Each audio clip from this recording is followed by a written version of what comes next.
Welcome back to the show. Today, we're diving into a topic that hits a nerve for a lot of people. That quite exhausting pressure to perform on LinkedIn. You know the drill, the perfectly curated wins, the humble brags disguised as vulnerability, the endless stream of thrill to announce posts that make you wonder if you're the only one who doesn't wake up feeling like a personal brand. If you've ever felt like you're faking enthusiasm, faking momentum, or just faking being on all the time, this episode is for you. We are talking about the burnout behind the polish, the human behind the headline, and what it looks like to show up online without losing yourself in the process. Have you ever used LinkedIn? I would say, okay, well, let me be honest. Yes and no. Mm-hmm. Yes, in terms of, I mean, I'm not with my real profile on LinkedIn, but I went there. Okay, so you know how like LinkedIn is like a professional platform, right? Mm-hmm. Like this is how you connect with your boss and other people. You're trying to find a job, you're gonna go on LinkedIn, and it used to be a very professional, very straightforward. Your credentials and everything. And now recently, I feel like people have noticed that it's kind of starting to become a bit more like social media and less like what it was initially meant to be, which was a professional platform. So what do you think the repercussions are of the blending of the professional and personal content on LinkedIn, and how does that shift expectations of women's presentation at the workplace? Oh, that's very interesting, because what's interesting for me is whenever I just run a rough random check or just scrolling LinkedIn, one thing I found is more so now it's become like something, you need validation on every step. Yeah. I have started a new job at this and this place. I need validation of people. I got promoted from this position to next position. I need validation. So it's more like now it's a tracker of what you're doing. Yeah.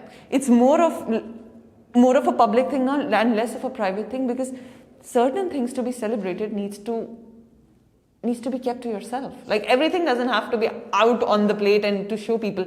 And one thing it's not that you don't want to celebrate with people, yes, but do you want to really celebrate with anyone and everyone out there?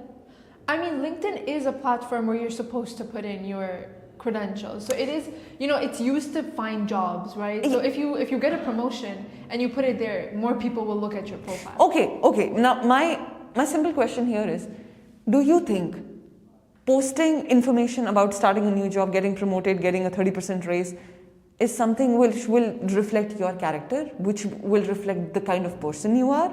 I think the way we equate success, you can be the most, you can be the top person in whatever field you are and still be broke in terms of your internal state of being, still be a messed up person, still think about suicide, even if you have everything. And I think the way we associate someone's success is it's not an ideal way of associating that. And more so now it has become social media, like you're literally posting each and every ladder that you're climbing goes on LinkedIn. And someone even told me that, I'm searching for jobs, and if you do not project yourself as that you're doing well, she wasn't happy with her life. But she had to really project that she was doing well in her life, everything was going perfect, just so that she receives validation, just so that she can find connections and get a job. I mean, I think before, initially, like we were saying, LinkedIn was supposed to not be a personal platform. It was very much professional. Yeah. Unfortunately, your personal life is not involved in this. It's really whatever's on paper.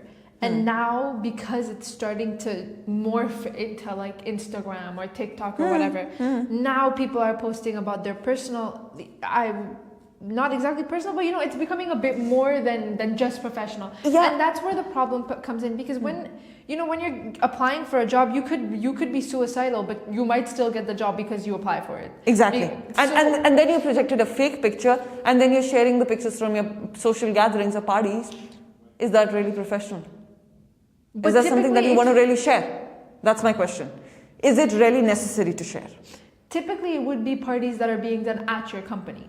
If it's parties you're attending outside of home, then that's a bit weird. You're not supposed to post that on LinkedIn, at least in theory. But if it's parties, if it's events at your workplace, then it's kind of related to it because you're promoting where you're working at. But I understand and I get that, but do you really have to do it every time? Do you really have to project a picture perfect? Don't you cry at workplace? Don't you feel bad about your workplace? Don't you feel like you want to leave it someday? We are not acting. See, it's the same way as on Instagram, as on Facebook. You're smiling every time you're posting a picture. And after that, even if I might be with my partner and we might be fighting and I would be like, hey, can you please post for my picture so that people think we are a perfect couple? And he smiles and yeah, perfect picture, perfect. And people are like, wow, what a power couple. But in reality, are we happy once the phone is down? Am I really happy after posting the pictures of my workplace?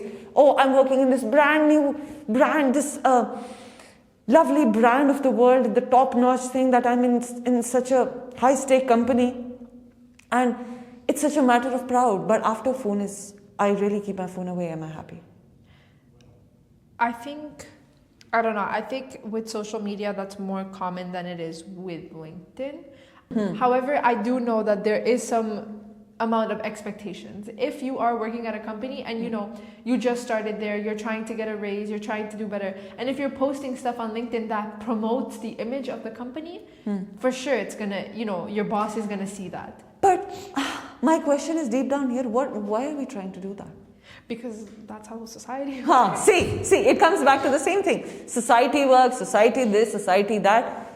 Damn society. I mean, if you think about it, in any platform, the whole point is to portray who you are. Not who you are. Is to put out ideal image of yourself, exactly that you are striving to be, but you do not want to be also.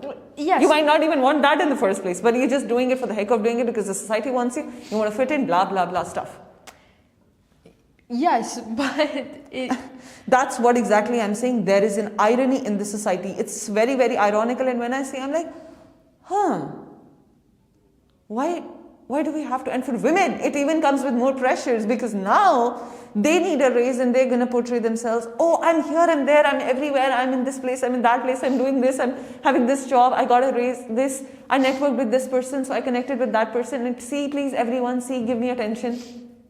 I want to latch on to that for women specifically.